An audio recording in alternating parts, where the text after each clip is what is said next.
Good morning and welcome to day 2 of our leadership conference featuring our panel examining leadership during a crisis. And what a year it's been.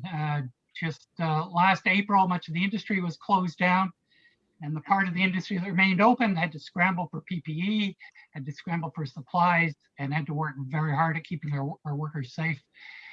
And as the year's gone on, the challenges haven't gone away. So we've got a great panel here to talk to you about that, to focus on leadership during a crisis. I'm David Frame, Director of Government Relations with the Ontario General Contractors Association. Before we get going, we like to have a safety moment. Does anybody on our panel have a safety moment that we could share with the group? Dave? Oh yeah, Craig. Yeah, so one of the things I want to talk about is, safety moment being fit for duty. Fit for duty is so important to everybody on our job sites. It's the number one thing we need to do is make sure everybody that comes to our job site is fit for duty. And it means something different to everybody. And over the next little while, you're going to see some stuff pushed out through the OGCA and the League of Champions. Duty and impairment. And impairment doesn't just mean drugs and alcohol. It means a lot of things. And it can be, impairment through mental health. It can be impairment because you're distracted, you have some emotional issues. There's a lot of different things. And so what we've decided to do is highlight fit for duty, and there are 4 states. We've divided it into 4. And, we've said it's mental health, it's physical health, it's emotional health, and it's competency. And in those 4 states, you've got to have all 4 of them in order to be fit for duty on our job sites. So over the next little while, you're going to see that. In May, it's going to be Safety Month. And the first week of May is Safety Week. And we're going to be highlighting fit for duty with a slogan, be present, be focused, be safe. So looking forward to that over the next little while. And if you want to get involved, then please check it out. You can constructionsafetyweek.com. Okay, thanks, Craig. I want to take a minute now to introduce our leadership panel sponsor, SkillsPass. SkillsPass is a global credited management system that gives millions of workers the ability to manage and share their training certificates with employers, customers, industry groups, and regulators. In 2018, SkillsPass was selected as the software that tracks your working at heights and joint health and safety certification training from the Ministry of Labor, Training, and Skills Development. Thank you, Charmaine, for joining us today and being our sponsor. I got a call on Craig Lesurf now. You've already heard from Craig, and I would think just about everybody knows Craig. But very quickly, Craig wears many hats around here. He's president of the Gillam Group. He is chair of the League of Champions, and he is chair of the OGCA Safety Committee, among other things. And not the least of which, Craig is a former winner of the Doug Chalmers OGCA Safety Award. So Craig is Mr. Safety around here, so I'm turning it over to Craig. Go ahead, Craig. Thanks, David. We want to talk about Threads of Life. Threads of Life is a charitable organization. It's there for workers and those affected by tragic events, job-related fatalities, occupational disease, life-altering injuries, and it's a support network. And so Threads of Life has a number of different things. We're going to talk more about it, but everybody that gets affected by these things is part of the threads of a quilt of life, is how they phrase it. And so with that, I think we have a video that quick introduction.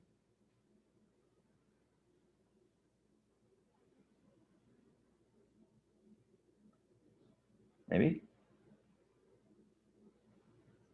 While we're waiting for the video to start, upcoming, there's an event called Steps for Life, May the 2nd, Sunday, 5 kilometers. Please get it resolved. Gillam Group, for example, has got a team. I know others on the call are involved in Threads of Life and the Steps for Life. We have the video, Elizabeth? Yep, just hold on a second.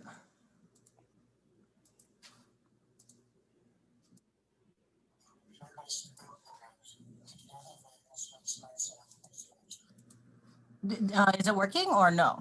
You're not sharing. Down. I can see it. Okay. Share screen. I could. No. I can see it now. Hi, and thank you for stopping by Threads of Life's virtual trade show booth today. Threads of Life is a national charity providing peer-based support programs to Canadian families who are experiencing workplace tragedy. What I'd like to do over the next several minutes is to provide you with an overview of the programs available to our family members that help in their healing. And most importantly, I'd like to share with you how you and the organization you work for can make a positive difference in the lives of Canadian family members experiencing tragedy. My name is Scott McKay, and I'm the Director of Partnerships and Fundraising with Threads of Life. What is a workplace tragedy? It is a work-related traumatic fatality, life-altering injury, or occupational disease. These are tragedies that forever change the lives of our family members. Family members like Bruce and Wendy Ellen Middle, whose 23-year-old son Blaine was killed when the tanker truck he was operating slid off the shoulder of a road and down a steep embankment. If today is a typical day in this country, there will be 3 other Canadian workers who will be killed or die as the result of an occupational disease. If today is a typical day in this country, there will be hundreds of workers who will be seriously injured or made ill because of work.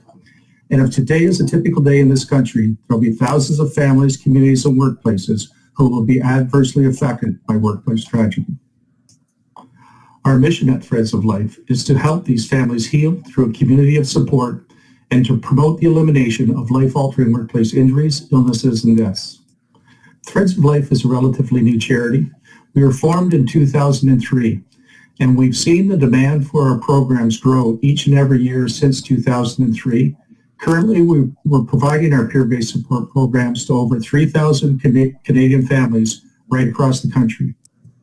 How do we help these family members heal? We help them by providing peer-based support programs at no cost to our families. One of the programs we offer is called Family Forums. A family forum is an opportunity to meet with other families while learning healthy coping skills, active listening, and how to help each other in a community of support. Family forums bring families affected by a workplace tragedy together to share, network, and ultimately to heal. At these special events, spouses, parents, siblings, and close friends gather to learn coping skills for grief, active listening skills, tips on how the occupational health and safety system works, self-care, and so much more. Volunteer family guides are members of Threads of Life who volunteer their time to help others living with the consequences of a workplace fatality, life-altering injury, or occupational disease. The guides are far enough along with their journey of healing that they are able to offer support to others who may just be starting their journey. Guides provide support by listening on the phone, meeting in person when possible, or chatting via email. Along with peer support, volunteer family guides also link members to other community organizations and resources. Every guide goes through intensive on-site training to become a peer support provider. They learn how to draw on their own life story to help another through their journey of healing. Our newsletters are our touch point for our families and partners. Families, friends, partners, and supporters will all find timely and relevant content in our print and electronic newsletters. Our Speakers Bureau gives workers and their families opportunities to share their own story and to be part of raising awareness of workplace injury and prevention. Stories including Elisa's.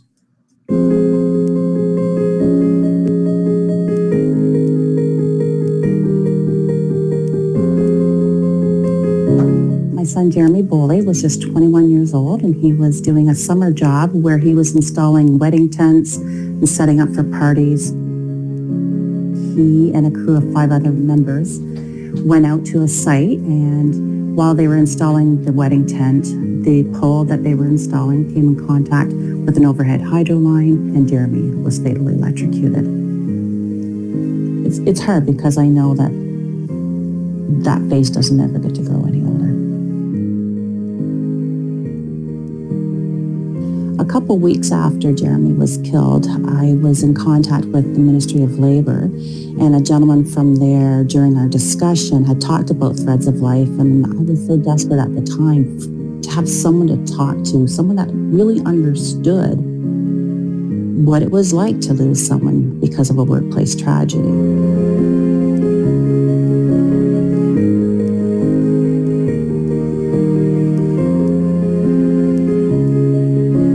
Being a part of the Speakers Bureau has given me that opportunity to keep Jeremy alive in my heart, but it also gives me that chance to connect with other people.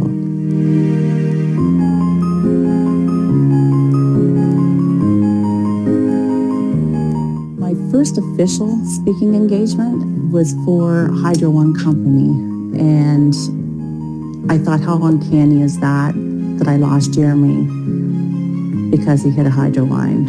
And I'm looking at this table that was at the back of the room, and there's these big, strong, burly men with their bright orange vests on, and I see one go like this. And I thought, yes, they heard me.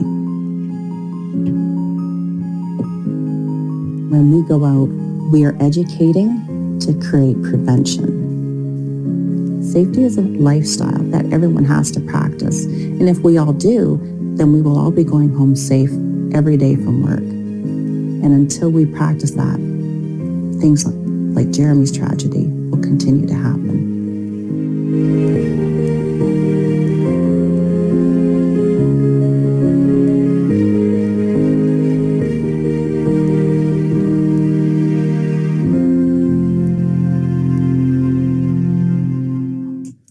Our signature flagship event each and every year is our Steps for Life walks.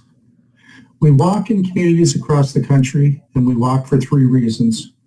We walk to honor those that have been impacted by workplace tragedy. We walk to raise community awareness about the importance of workplace health and safety. And we walk to raise funds for Threads of Life so we can continue to offer our peer-based support programs to our family members at no cost. In this country, Steps for Life season always means being prepared for sunny heat, snow, rain, sleet, or any combination. Now in the COVID-19 era, it also means being ready for traditional in-person walks, small group gatherings, or do-it-yourself activities, and we are ready. Connecting with your community's page on the Steps for Life website is the best way to stay up to date on local plans. You can find the list of communities under walk locations. Even if your plan from day one is to walk at home, when you register in your community, you help build momentum for your town's efforts and fundraising goals. Wherever we walk together. So how can you and the organization you work for make a positive difference? One is help us to grow our awareness. Our ultimate goal is that every family member in this country who's experiencing a workplace tragedy becomes aware of Threads of Life and the programs that are available to them at no cost. Number 2, consider being a volunteer. As an example, all our Steps for Life walks are volunteer based. We're always looking for more volunteers, and please consider putting your name forward. 3 is to grow participation, and primarily that's in 2 areas. One is please consider having one of our Threads of Life speakers speak to your workers. And in the COVID era, this can be done virtually. And 2, consider participating in our Steps for Life walks. This could be as an individual, or it could be as a corporate team. We're always looking for sponsorship as well for our Steps for Life walks. So please consider having your organization be a sponsor. And lastly, please consider making a donation to Threads of Life. Once again, all of our programs are available at no cost to our family members, and we can only achieve this because of the tremendous individual support and corporate support we receive. Together, we can achieve Threads of Life's vision to lead and inspire a culture shift, as a result of which work-related injuries, illnesses, and deaths are morally, socially, and economically unacceptable. Thank you for stopping by our trade show booth today, and thank you for making a difference. For more information, I'm happy to answer any questions you may have. I can be reached at smckay@threadsoflife.ca. I'd also encourage you to visit our websites, www.threadsoflife.ca and www.stepsforlife.ca. Thank you very much.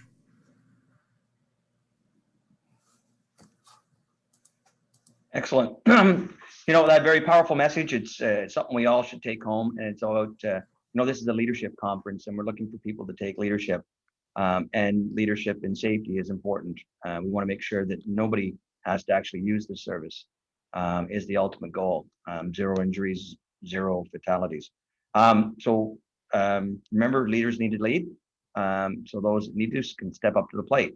I'm happy now to introduce Charmaine Freak from Skill Pass for our next round of introductions. Charmaine. Thank you, Craig. It's a pleasure to be here today, guys, to introduce our 3 panelists for the Leadership During a Crisis panel, which Craig is going to lead for us. First up is Greg Brokenshire, who is the president of the Canadian division of Alberici Constructors. Greg is 30 years in the construction with frontline leadership positions in operations and business development.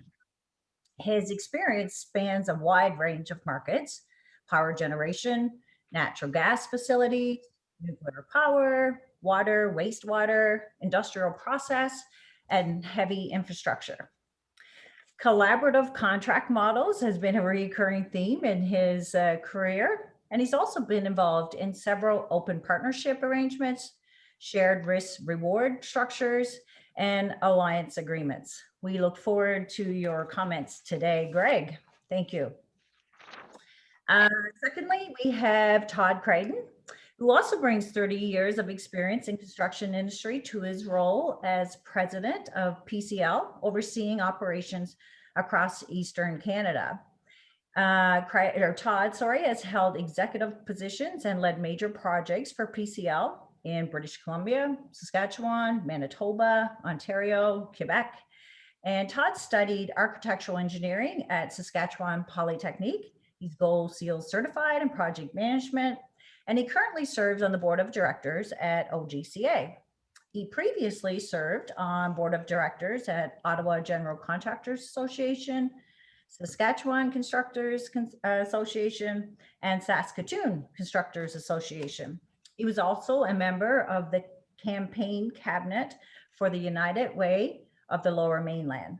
Welcome, Todd. We look forward to your comments as well.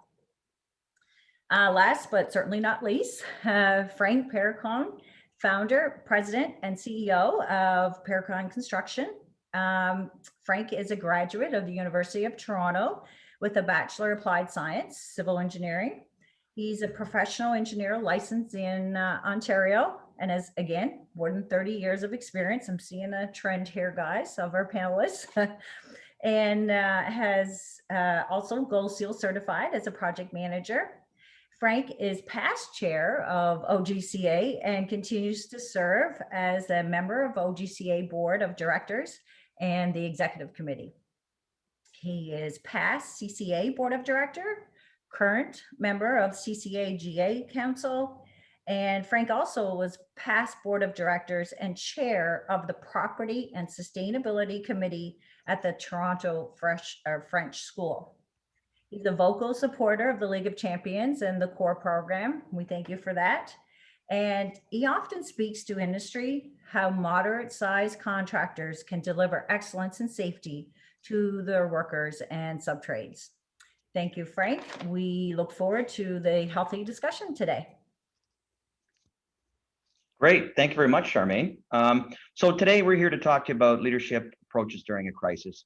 You know, the past year, and it unfortunately has been a year, been over a year now, we've been dealing with this pandemic, and a lot of it has changed how we do business. It's certainly changing how we're delivering topics. You know, today's event is now done virtually. A lot of our business is done virtually, although we're in the business of construction and it can't be done virtually in all regards. We still have to build the actual buildings, and the bricks and mortar have to go together. So we've got a couple different topics, and what we've done is we've broken it up into a number of different topics. We've said we're going to do how we first responded, then we're going to do lessons learned, managing today and future outlook, and then we're going to take questions and talk and maybe have a little bit of a discussion, open roundtable. So at the bottom of your screen, you'll see there's a question and answering Q&A. If you want to ask a question along the way, we'll field some questions and slip it in appropriately. So by all means, please use that. There's also a chat feature, but so I'll be monitoring that and then asking questions of our panelists and then together. And I want to say thank you, Charmaine, for pointing out that we all have 30 years old. And I think you said we're old, but I'm not sure. Appreciate that. I'm in that boat, so no worries. Okay, thank you. Yeah. But yeah, so first off, we've got Frank Perricone, who's how we first responded. Frank? So when when this first happened, I as most leaders in business were taken back, and we were just trying to figure out what this meant and how to deal with it. The first thing though that I did was I had a meeting with all my employees and basically said, if you don't feel safe, go home and don't worry about collecting a paycheck. I'll look after you. Immediately after that meeting, we started looking at our projects and how do we make those projects safe? How do we get them in a state that if they are shut down for long periods of time, what do we do? What steps do we put into place? How do we communicate with our clients on what we're doing, with the insurance company and everyone else, that every other stakeholder on every project? Once we established that, and there was a lot of confusion on what was deemed to be essential and what was deemed to be non-essential. We run anywhere from 8 to 11 projects at any given time. I'd say half of them were immediately deemed to be essential. The other half, were on the fence. Once we dealt with our employees and the safety of the site and making sure that was secure and everything else, we started researching and trying to get, because we knew we were going to open up again.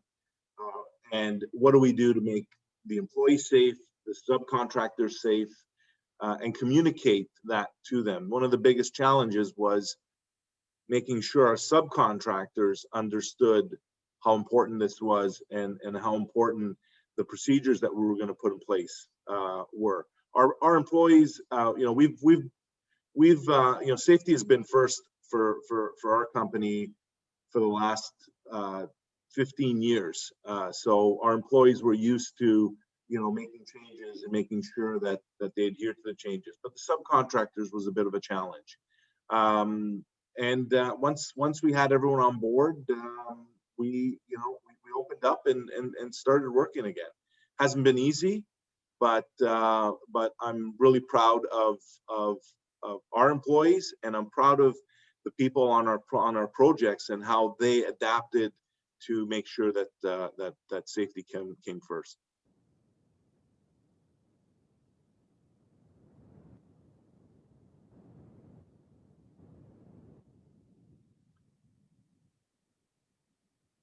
Sorry, can't hear you. I think you're on mute, Craig. Oh, my bad. Sorry.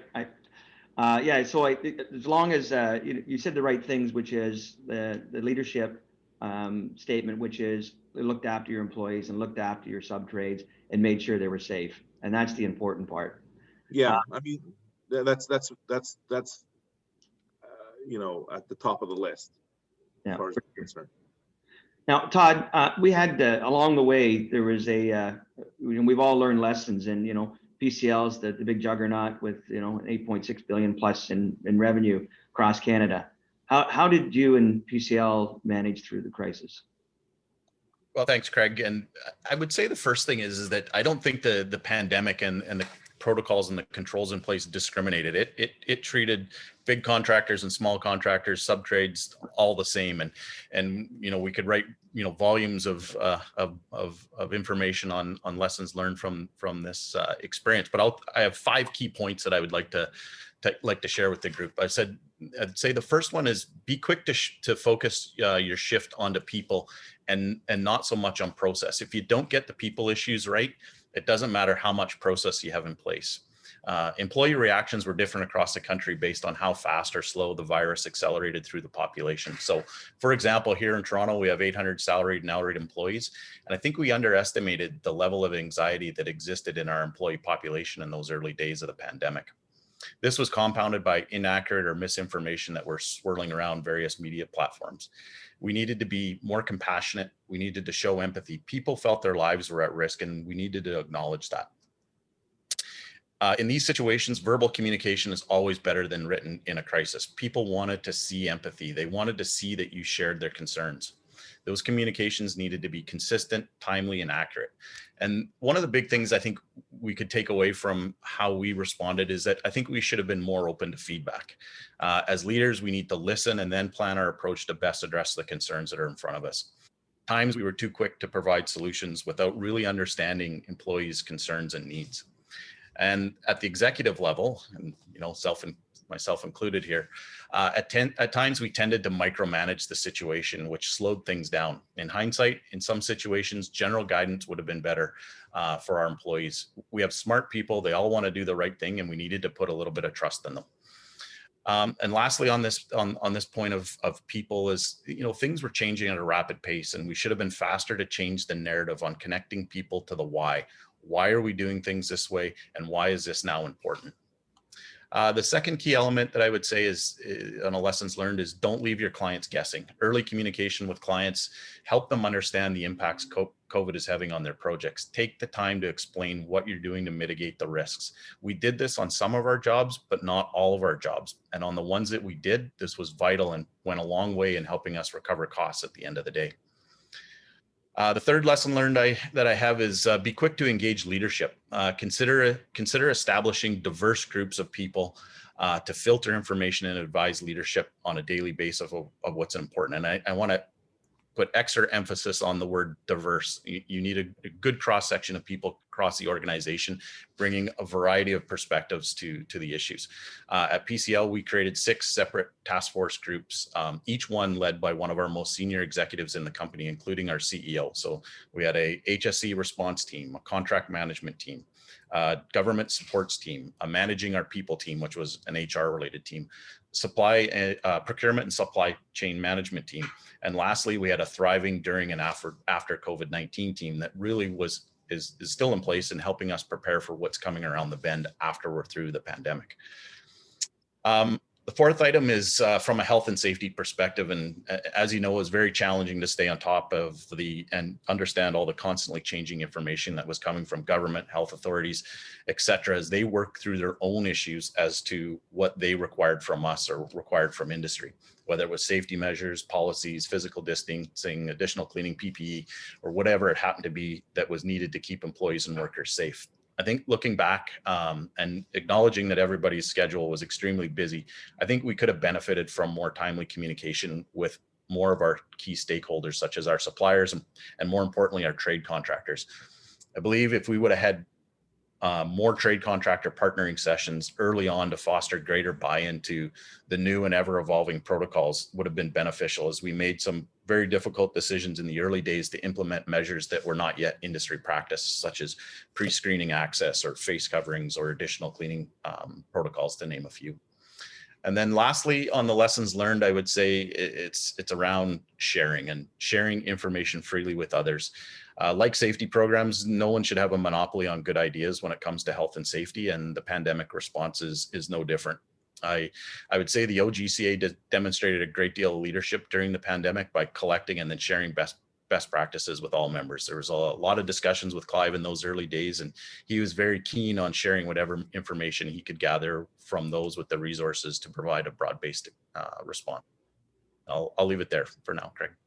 No, those are great things. I mean, at the end of the day, out of, I think Winston Churchill, I won't exact quote it, but, out of every crisis, you've got to take something positive out of it.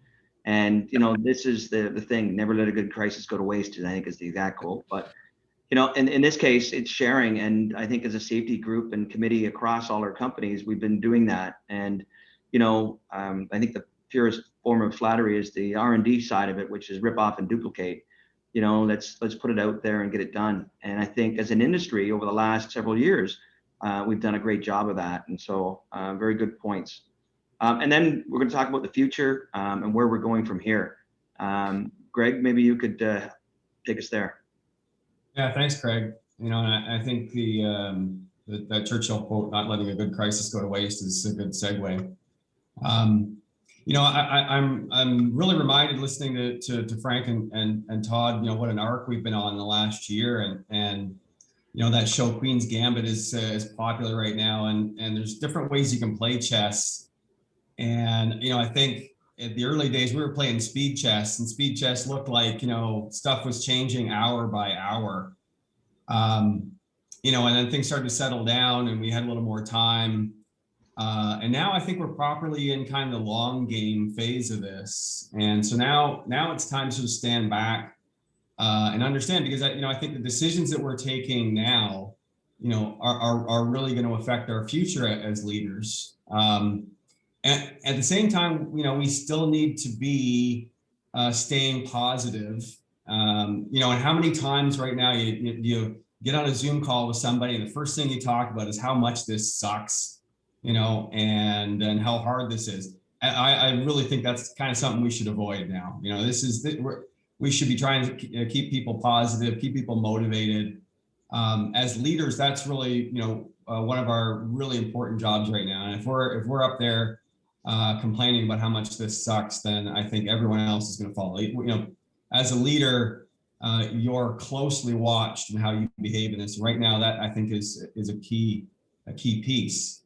You know, as we're starting to look forward now, I think we can imagine that, you know, things are going to be put back to something like normal.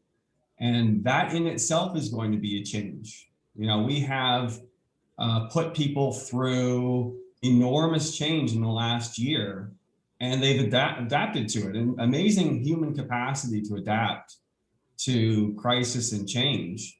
They've adapted to it, but they've also created new habits. They've created new routines and new ways of working and living.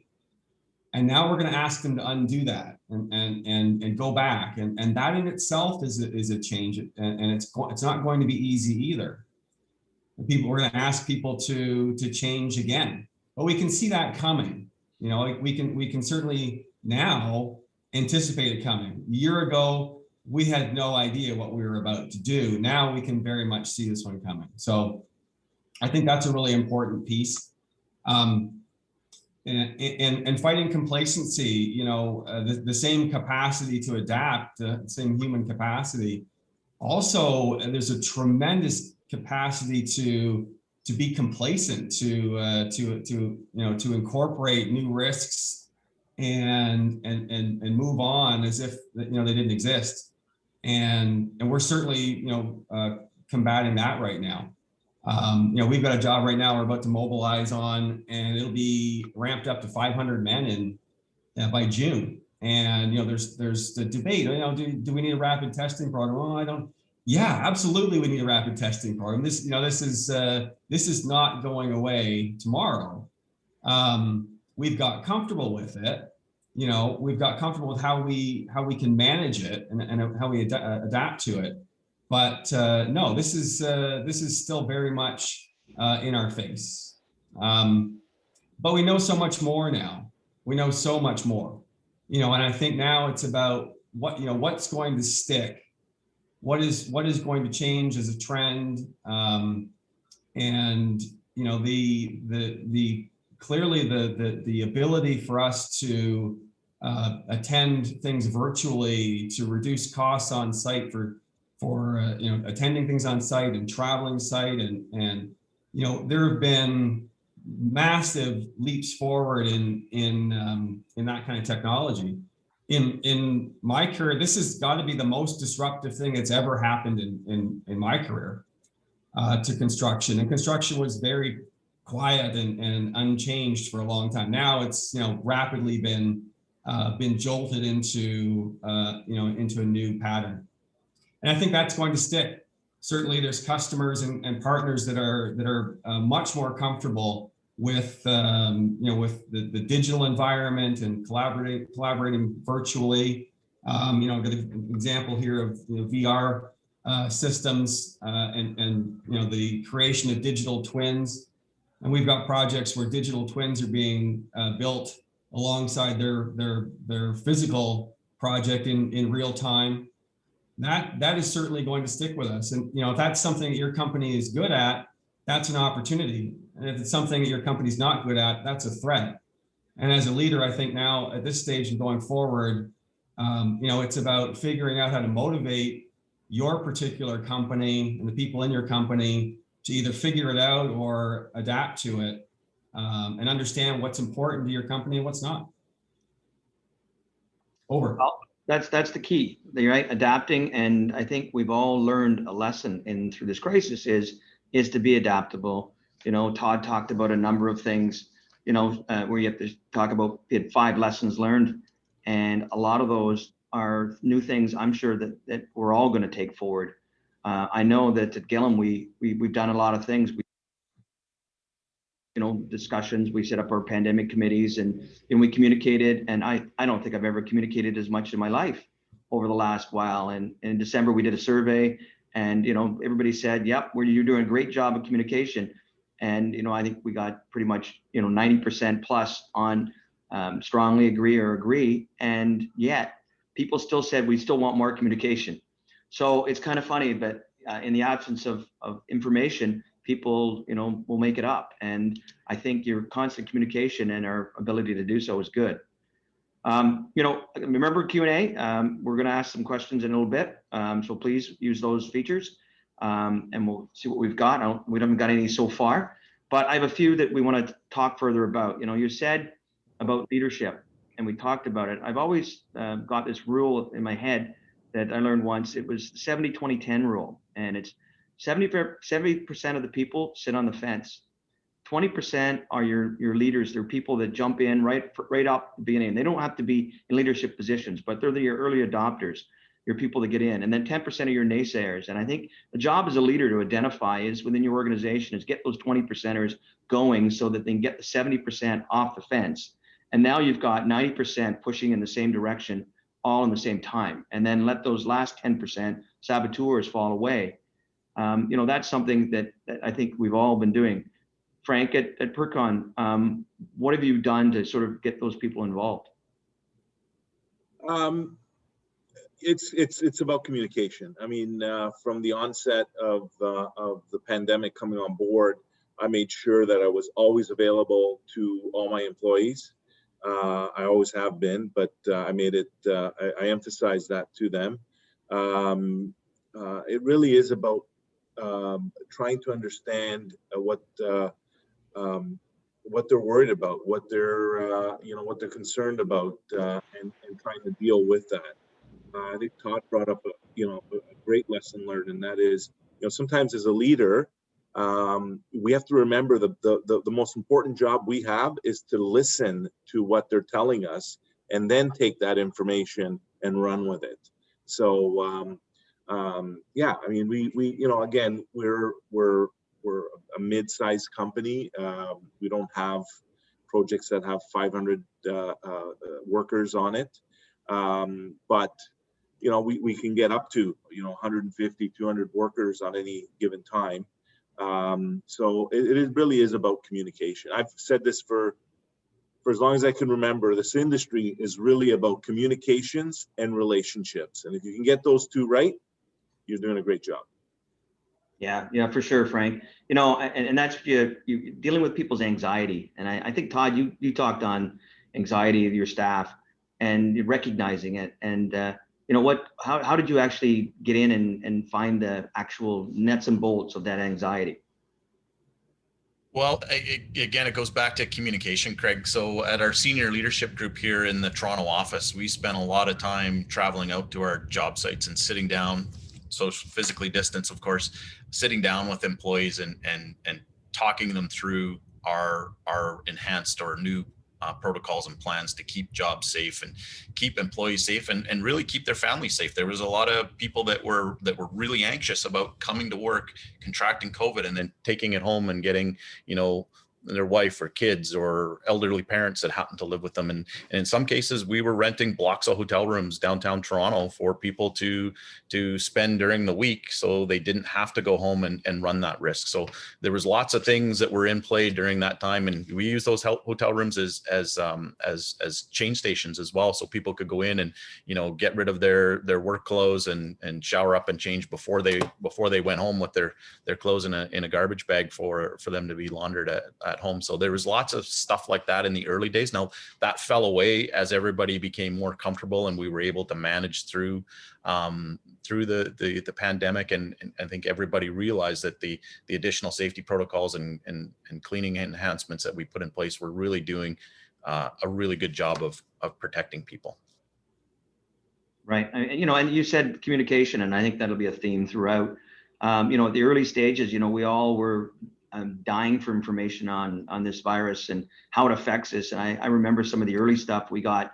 You'd find out that you had to drink lots of water and do all sorts of things. Hold your breath to find out if you have it. There was lots of misinformation in the communication stream. And I think the fact is that as leaders, we had to step up and start communicating the facts that we knew. And, they were ever changing. Greg, what did you do within Alberici to sort of communicate with your staff and talk about those things? Yeah, communication, you're right, Craig, I think was extremely important.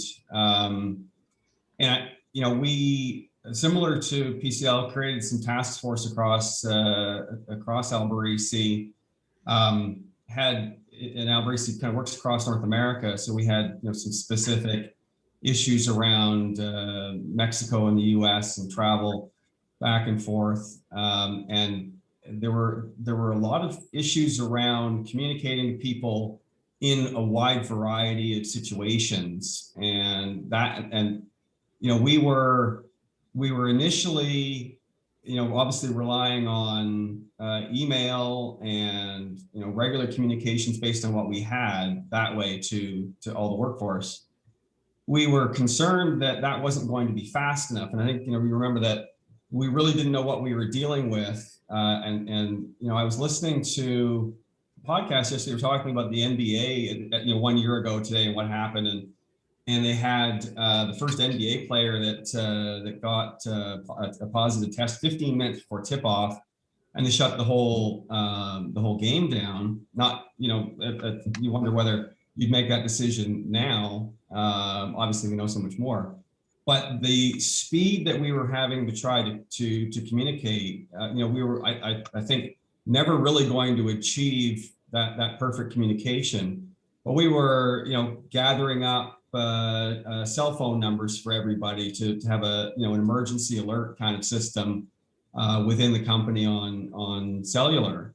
But primarily in the end, it turned out to be just regular communication, open, honest to the workforce. What do we know? What don't we know? Why are we taking this decision? Why are we?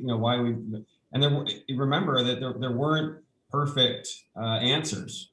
You weren't working with perfect answers, and you had to take a decision, based on the information that you had, based on the opinions within the groups that were feeding back to to leadership, and had to be open with people. And I think in the end, that's what kind of got us through it. For sure. And I think you touched on one of the questions there. John Lopez has said communication, what specific messages are being communicated on a human level. And I think, Todd, you said something, Greg, you said something, which is we actually talked about people and their family and their personal lives and their circumstances at home. You said, listen, isn't just you have to come to a job. You said, hey, we realize that it's about your life in totality and your human side, which is your personal side. And, I think that was being addressed during those phases. Is there anything that you've done or tricks or trips or anyone that you think that you've actually stepped up and dealt with that personal side? But for example, I was going to say working from home, allowing people flexible schedules, when everything got shut down, they had kids. How do you deal with that? Some of them are single parents and they're sharing, and they have to all of a sudden go home and look after their kids that can't go to school, and nobody else can come in their house. We allowed a lot of people free time to go work from home and do that, not just because of that they couldn't work in the office, it's because they had personal obligations. We certainly did it. Sorry, go ahead, Frank. No, go ahead. Well, I was just about that. I think that, and that was required. We had people that were dealing with family situations that were very significant, obviously significant to them, and that's something that colored how they came to work, and that can't be ignored. And I think that it continues now. I mean, we continue to juggle our personal issues with parents and children and everything in between, and it's going to be sort of the new normal, I think, going forward, because we've certainly created a new way to work. But, you know, I remember early on, you know, we were doing Zoom calls, you know, early on, and, you know, someone's child would cry or dog would bark, and, you know, shut that child up, you know, and that's the, you know, that was wrong-headed. You know, it took us a while to evolve and say, you know, get that kid on this, on the TV screen, and, you know, and you know, what kind of dog do you have, and humanize the whole situation. Yeah, we did a webinar at the League of Champions, and we had a psychiatrist on, and you know, she was at home, and all of a sudden her son, next thing you know, we've got a hand coming up out of nowhere because she's the background screen on virtual, and all of a sudden a hand, and next thing you know, a foot's coming up because the kid's there. It was just hilarious, you know, and she never broke stride. Just not once did she actually stop talking. It was great. Right. Frank, did you have? No, I was just going to say, you know, as far as dealing with, we've got a lot of young people that work for us, young families, you know, and some of them had to work from home. They had no choice because schools were shut down. And I think as a leader, you got to be compassionate to that. You got to listen to what they're saying. And sometimes you got to, you know, it's not going to be as efficient for you. They're not going to, you know, produce as much. But at the end of the day, you really got to set the economics aside and worry about your employees and the people that you're dealing with. Because I think if you look after that, the rest of it will look after itself. Right, for sure. You know, one of the things that we had early challenges on was PPE. You know, as an industry, you know, everybody didn't understand the difference between a face covering, a mask, a medical grade mask, and a ventilator. And everybody says, I need an N95, I need the best. I got, you know, and we're like going, that's a ventilator, you know, a respirator. Sorry, I said ventilator, but a respirator. You know, then we all sort of had to do that, and then we were trying to find them in supplies. You know, going forward, how are we going to take those lessons learned so that we're not in that same boat again? I think today we were able to find some of the PPE and other sources, but you know, how are we taking those lessons learned? Todd? I would say we're going, you know, our supply chain management on those type of issues, Craig, has shifted to just in case and away from just in time and away from just in case and away from just in time. Like, we're not relying on those resources being available. We're doing a better job, I think, today of stockpiling all of the resources we need to properly equip our projects and putting less reliance on the supply chain and delivery issues. So just an aside, I mean, at Gillam, I've actually got a supply closet now, a couple of rooms full of stuff that I never would have had before on stock. Are your other firms, you guys doing the same? Yeah. Yes. Yeah. And you know, and that's what part of the lessons learned that we're taking out of this whole event is to sort of be prepared. And you're right, just in time was the old motto because everything was there. And I think we quickly realized how quickly it can evaporate. So yeah. Complacency in our workforces and stuff. So how are we as leaders going to deal with complacency? It's not something that we've never had to deal with before. It's something we've always had to deal with, but now people are not maybe paying attention. They're a little bit more tired. They're saying, you know what, I'm tired of this. I don't want to deal with it anymore. And then they're maybe thinking, okay, I'm sort of used to it. And they're just sort of cutting corners. How are we going to combat complacency in our job workplaces? Someone, Frank. Yeah, I mean, what we do is once a month, all our sites, the superintendents organize an outdoor meeting with all the workers on site, and we reiterate the importance of the policies that we have in place.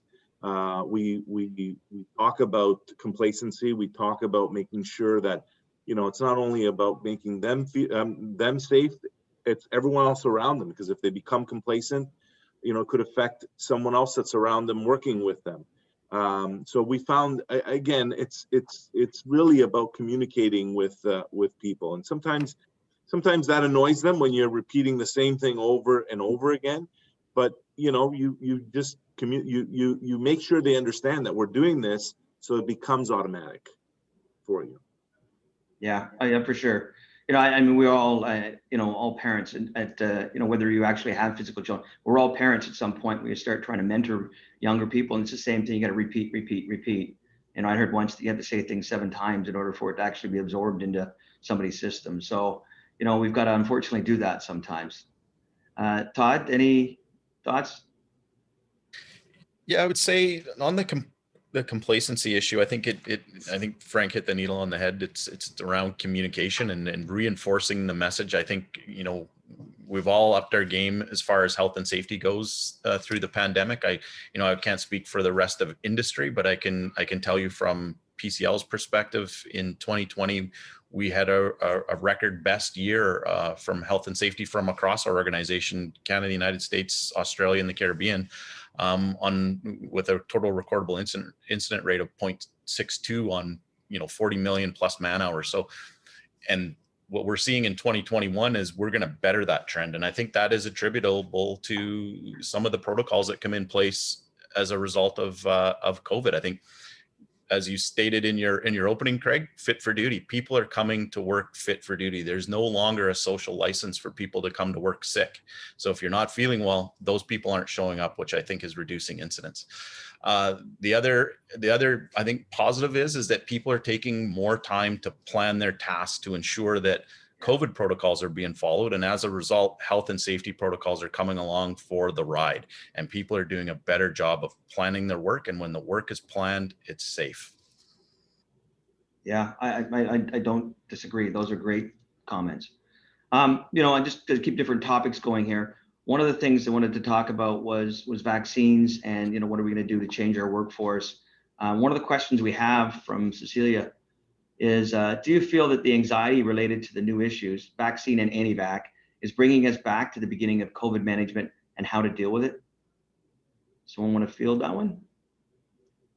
I think I'll weigh in on that. And across, so my view is maybe across the U.S. and Canada, what we're seeing is actually reasonably consistent. And what we're seeing is, about 15% of people are hard no. That the vast majority are yes, if they feel safe about it, and about 10 or 15% are front of the line. No matter what, I trust you, no matter what you're going to put in my arm. And so I think it's really about education and making people feel safe, because there's a spectrum there, and some people are going to take a lot more convincing than others, but eventually, if they're convinced, they'll adopt the acceptance.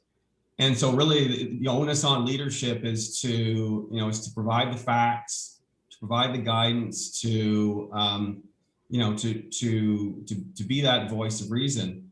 But I think it's important to remember that people are influenced and motivated not just by facts. Yep. In fact, it's generally a pretty poor way to try and influence people. People are influenced by how they feel about things, how they, how it inspires them as well. And I think drawing that picture and that vision of where we're going and why we're going this way and what this can mean for us collectively is very, very important too. There's going to be an element of the population that is just not going to get behind it, and that's going to be a challenge going forward, because obviously that's a concern around whether we're going to achieve those levels of protection in society that prevents us from becoming endemic. But in the long game that we're in now, that's a possibility, and that's something that leadership has to contend with. Yeah, I think over the next while we're going to see how it goes.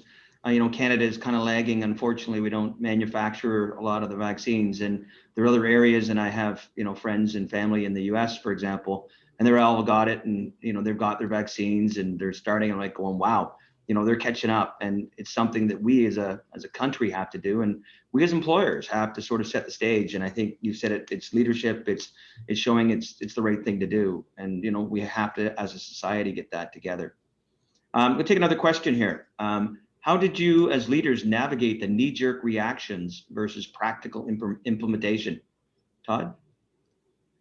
Communication. And, in the early days, we set up a command center here in our Toronto office, and it was staffed by senior people within our Toronto district, and they were on the phones, on the email. We had a centralized COVID hotline email that anyone in the Toronto area that had any questions, concerns about COVID could send their questions to the hotline or call the hotline, and it was staffed by senior people that were there to dispel the myths and keep everybody on track with the facts. And that lasted for probably, I'd say, the better part of 3 weeks to a month, and then that started to wean off, and those people go back to their day jobs. But I tell you, in the first call it month to 6 weeks, it was pretty hot and heavy. Yeah, and that's the response time, and that's what leadership does.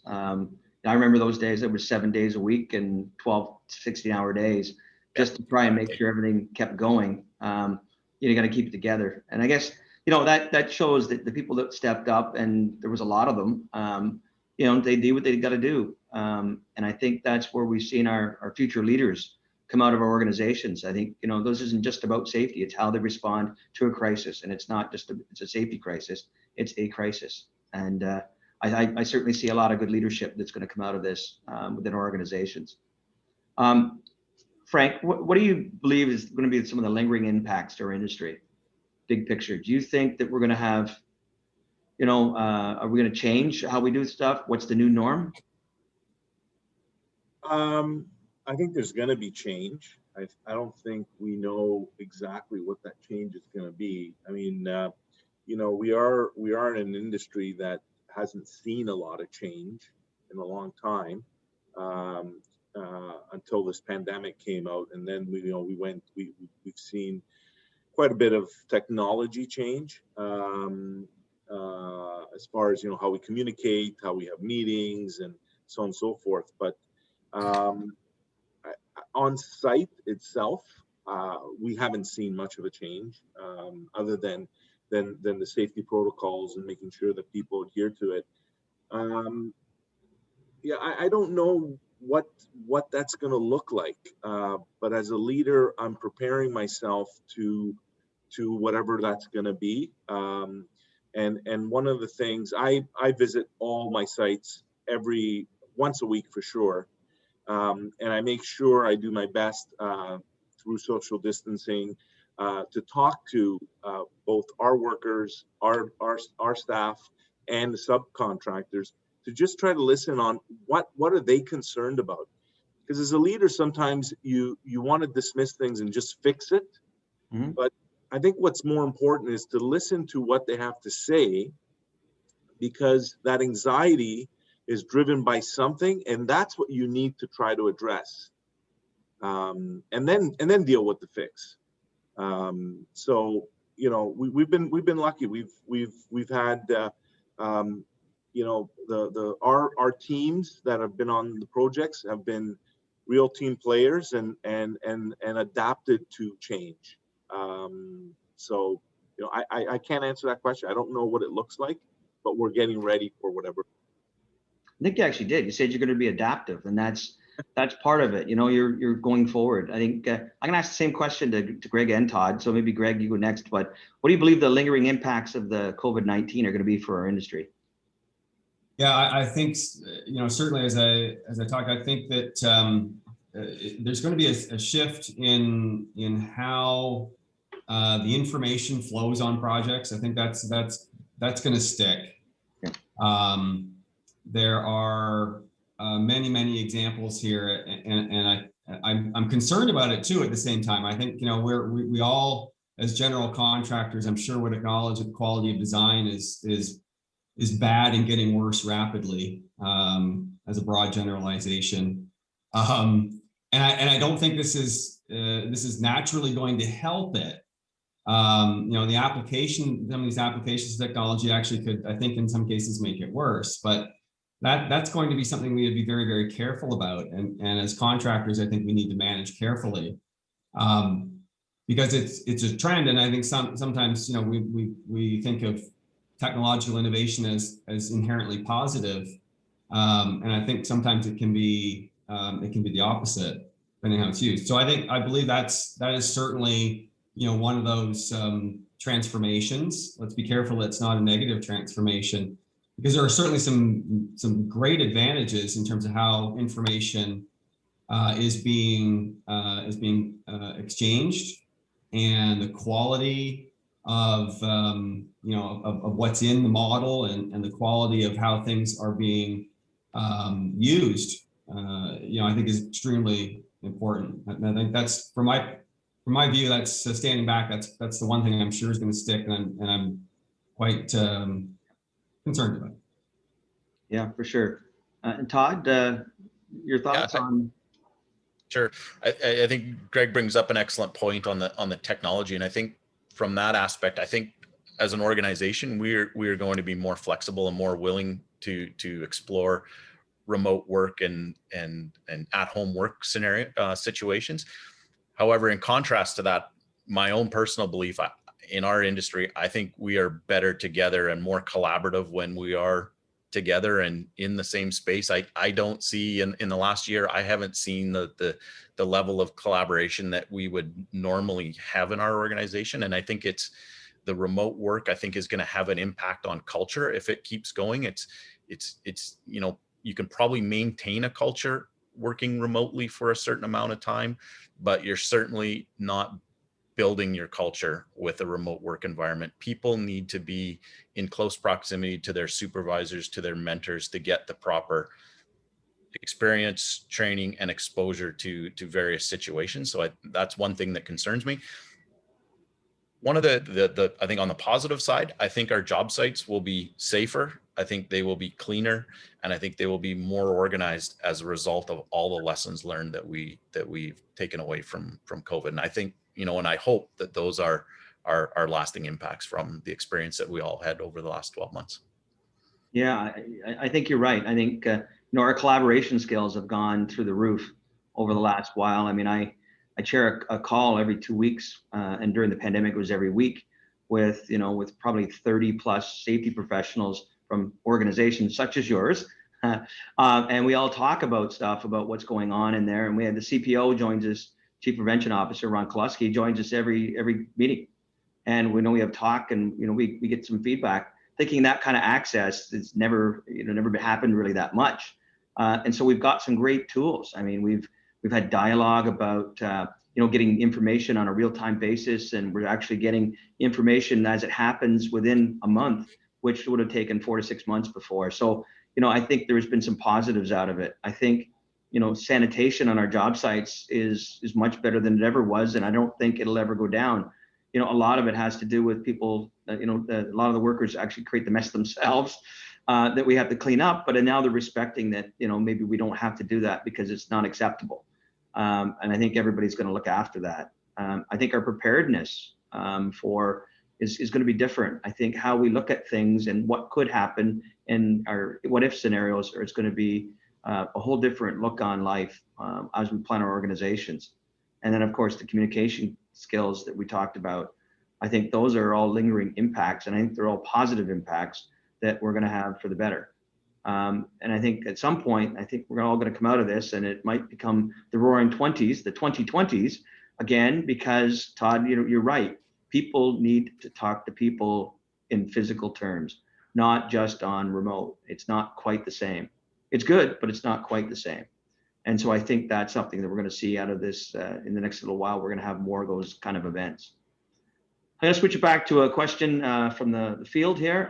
By all means, ask questions. Going to get to them. Harold Reinders said, Greg, you commented on the adoption of new technology like digital twins. I think we'd all agree that the one clear positive outcome from this pandemic, they've been forced to innovate. Can each of you comment on how you as a leader are investing in innovation, and what do you think the biggest transformational innovation to our industry? Yeah, thanks, Harold. Yeah, like I said, I think this has been absolutely the most disruptive thing that's happened, in the 30 years I've been working in construction, and we've jumped ahead, I think, years In 1 year, we probably jumped ahead, 5+ years on technology. So of course, from our perspective specifically, there's a technology and innovation council within the company that's trying to spot the trends and pick the fads out of the trends. And I would say though, just as every company's different, and Alberici tends to be a little bit of a later adopter where we don't really sort of get out on the bleeding edge too much. But certainly really it's something that every company has to be aware of now. We've jumped ahead quite a bit. And we need to understand how it's going to be adopted. I hope that answers your question, Harold. Yeah, so maybe Frank, how are you going to be innovative, investing in innovation, or what are you thinking at Percon? I mean, we're as far as our company, we've adapted that everyone at a high leadership level or management, now has laptops. I mean, we used to, a lot of people used to come into the office. Now everyone has the ability to, at any given day or at the end of the day, get their laptop and they can work from anywhere. We've done that. But like Todd said, I'm a big believer that in this industry, you really need to, it's a people relationship industry, and you have to be able to have that contact with people. We are looking at other, up until this call, I didn't even know what this, digital twins. Yeah, was. And that's one of the great things about being on the OGCA is that, we get help from the larger companies, and they really do. I was going to bring this up. One of the things that I really love about being on the OGCA is the fact that the larger companies like PCL, Alberici, Ellis Don, the innovators are willing to share this information with smaller companies, which help us grow. So we've got one of my partners is looking into what's coming up in the technology and innovation world, but we don't have a committee or anything like that. So I really rely on the information that we get from these membered companies. You can have a committee of one, Frank. It's me, myself, and I. There's 3 people right there. Yeah, that committee is overworked though. Same question, Todd. Transformational innovations in our industry. Yeah, I've got a couple of examples that we've used, and I think it's been said a couple of times that crisis drives innovation. And I know on a number of projects we were having difficulties with consultant inspections where there was just a reluctance or just consultants wouldn't come to the job site to do their instructions or do their inspections. So in some cases we're implementing drone technology and creating flight paths using drones to come over, take high def video of the areas for inspections prior to pouring concrete, and then sharing those videos with the consulting team. So that would be one quick example that come to mind that we wouldn't have been doing before. Then the other one is we've had a big push on smart construction. So there's lots of talk about smart buildings and using digital twins and making the building smart. We're focusing on making construction smart, and that's using IoT sensors that are connected through either LTE or Wi-Fi networks to monitor things like in real-time concrete strength, using sensors and monitors that are Wi-Fi enabled, using heat and humidity sensors, whether it's in finishing buildings and measuring humidity levels, or measuring traffic flow, measuring gate access, people coming in and out, egress of our gates. So there's a lot of things that have really been pushed to the forefront through the pandemic with regards to remote sensoring and remote monitoring, that the limits are really endless in that perspective. Another small positive is the greater acceptance now for like an electrical safety inspector to take to accept a picture from texted them to them from the site.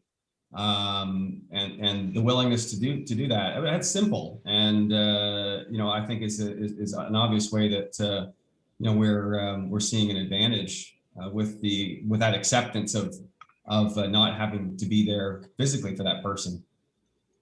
Yeah, no question. I think, technology is going to change our way and how we adapt to it over the next while. Innovation in our industry is something that we're always doing. I will say, except that construction is kind of slow. We're it's the way we used to do it 10 years ago, 15 years ago, 20 years ago is this accepted norm. And I think, what will also drive that is innovation from millennials. Millennials are a different breed. We all have different generations. I've lived with traditionalists and the boomers and all the different stuff. And it's hard to put labels on people, but a generational thing, they all think differently slightly. And I think that's going to be driven on how things go. I mean, we all, who hasn't have one of these in their hand, or within a 1 foot radius of where they are at any point in time, that'll be the next phase, is how we interact with our personal devices. Another question here, Michael Mancini, as leaders, what was your message to those who felt COVID was not real? How did you transition the naysayers? I'll take that. Sure. We had a few employees that didn't believe it was real. They still don't believe it's real.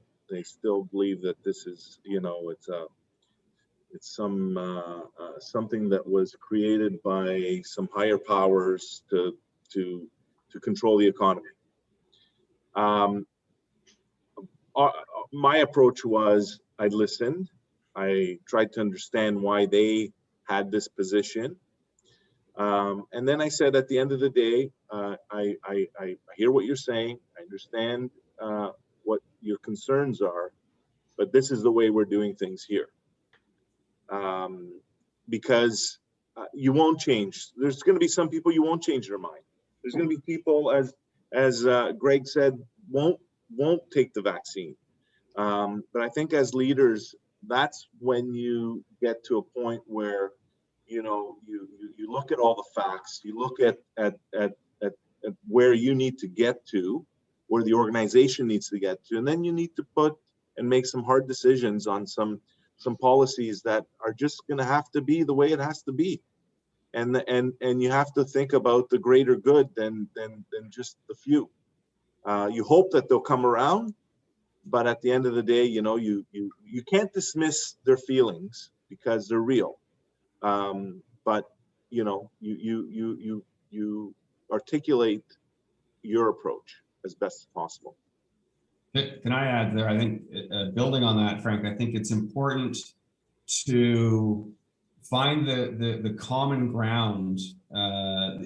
Typically in that example, both parties could agree that the objective is really to get us all back to work and get things back to where they need to be. And whether you agree or not, with exactly how or whether COVID's real or not, this is the common ground. We need to do this about the situation to get to there. And again, I would go back and remind that people aren't influenced or persuaded by facts alone. And to Frank's point, acknowledging their feelings and trying to draw the common ground is, I think, the way to get past the naysayers that you can get past. And some you can, and some you can't. Yeah, no question. There's another question here from John Lopeza. Will OGCA leadership accept the challenge during COVID-X to make the highest priority next to physical safety, the health and wellness of all team members, the centerpiece, heart of all organization through processing activities? Yeah, I'm going to take that one on. And I'm doing it literally. Like, that's what we're doing. This year, we've got a focus for Fit for Duty, and the leading one is mental health. First week in May is Mental Health Week. It's also going to be highlighted as a Safety Week. We've taken those 4 things I talked about in Fit for Duty. Well, there's 4 weeks in May. There's each week is going to have a component of those Fit for Duty: mental health, physical health, emotional health, and competency. So that's the next focus. And we've taken it up to the government. I've talked to the Minister of Labor, Monty McNaughton, about it. I talked to Ron Koleski. You know, we've got a big push on this over the next while because as an industry, you know, OGCA, right now, if you looked at the safety statistics, you will see that the OGCA safety people or the records are amongst the best in the country, like if not the best. And we're well below the norm. We're well below the average, and certainly well below the industry average when it comes to safety. And I think we're going to drive that over the next while. Sorry, my passion there. But yeah, certainly we're going to do something along those lines. You know, we've talked about some other things, and I'm going to let everybody know we're going to wrap this up at 9:55. So we have 5 more minutes of questions. But I'm going to ask everybody at the end to, if we had to pick one thing, you know, to improve on, what would you have done to deal with COVID-19? Not this second, but I'm just letting everybody know that'll be our final question. What did you mean? Clarify that, Craig. What did you mean? Sorry, if you had to pick just one, what is the one thing you would do differently to improve about how you dealt with COVID-19? Yeah. What regrets do you have? What would you do differently? I just prepping you on that one already, Greg. Okay, yeah. Yeah, okay, so I'm gonna take another question here. Does using an app to keep records of the paperwork for workers on site, is it more successful at achieving safety? Thoughts on apps and how we use them? I can speak from our perspective. We've created an in-house developed app called Visitor Valet that is taking the physical, using a pen and paper to sign into a job site, to using a QR code that is on a door. And you know, frankly, it's reduced paper. I think it's, you know, as efficient. There's QR codes all over the place that people can scan, and don't have people queued in a line waiting to sign a sign-in book at the front. So I would say that there are definitely some downstream benefits. Right. Yeah, for sure. Frank? Yeah, we've again, our sites aren't as large as big contractors, but we've used a hybrid of both. One of the concerns that our supervisors had, our superintendents, was with the app. And you know, if the Ministry of Labor shows up, how easy is it to pull out that information and prove that everyone's done it, and so on and so forth. So what we did was we have a hybrid of it. There's some subcontractors that we deal with that are larger and more technologically advanced. They have an app. What we said to them is that their foreman or their supervisor would notify our super every morning who's coming and if they've signed off on it. So we kind of dealt with the subs that way. Any visitors, any of our own people, anyone that didn't have access to an app, we had a sign-in procedure, which at the start was a little slow, but now everyone's adapted to it. As a matter of fact, it gets people into the site a little earlier. So, you know, it's helped.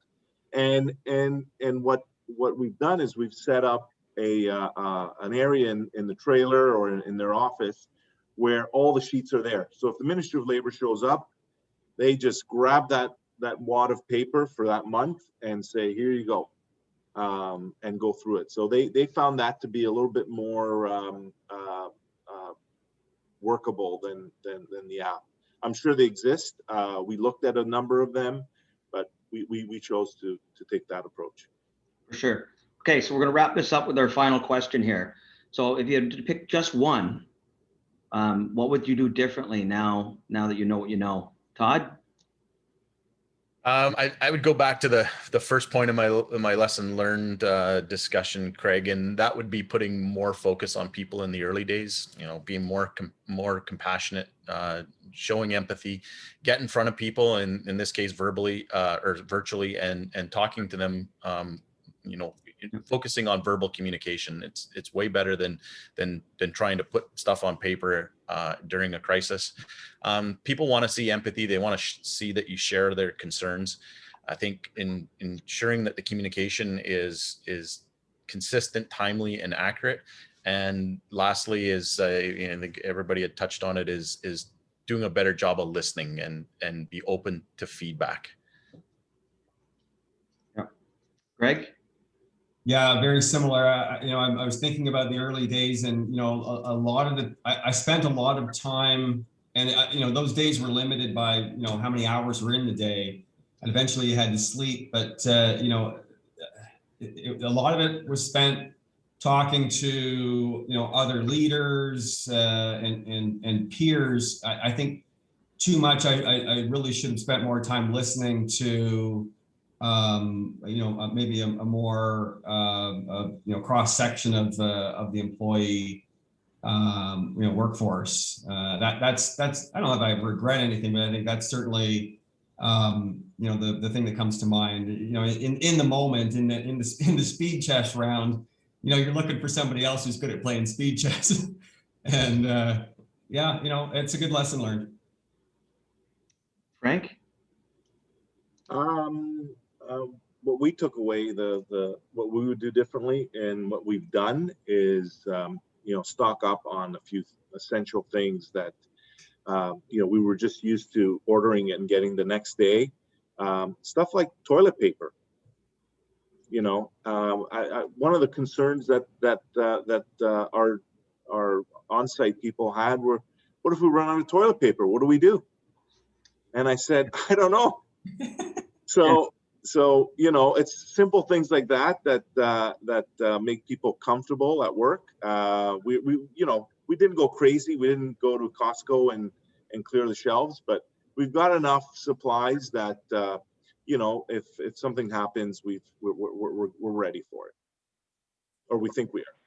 Right. I hope you mean not just toilet paper. You're not just No. We got some other stuff, but we did get some toilet paper. Okay, that's good. That's good, Frank.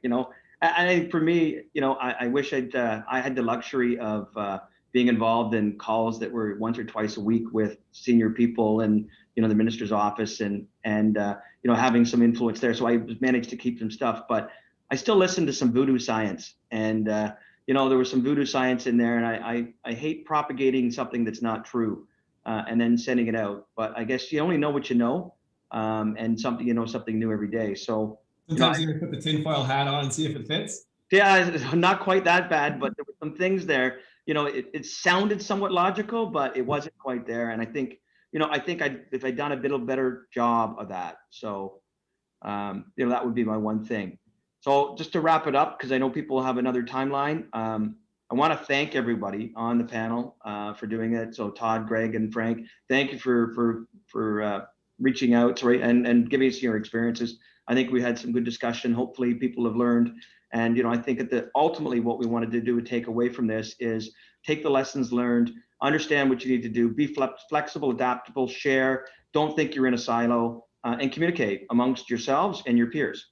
I think that's a successful, response to any crisis. And I also want to thank Charmaine and David for being on the call as well.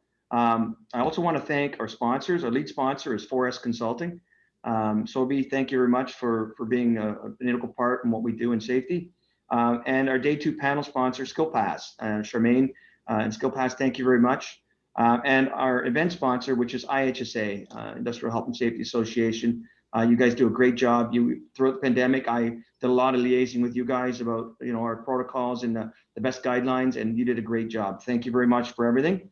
The next one, our event, is building an effective strategy to manage worker safety. It's a panel again. It's March the 19th, 8:30. If you want to register, please do.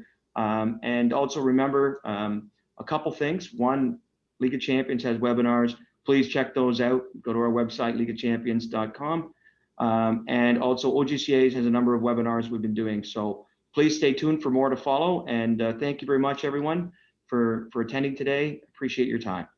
Thank you. Be safe. Thanks, folks. Be well. Thanks, Craig. Thanks, panel. Stay positive and test negative, as Dan used to say, right? Thanks, everyone. Thanks.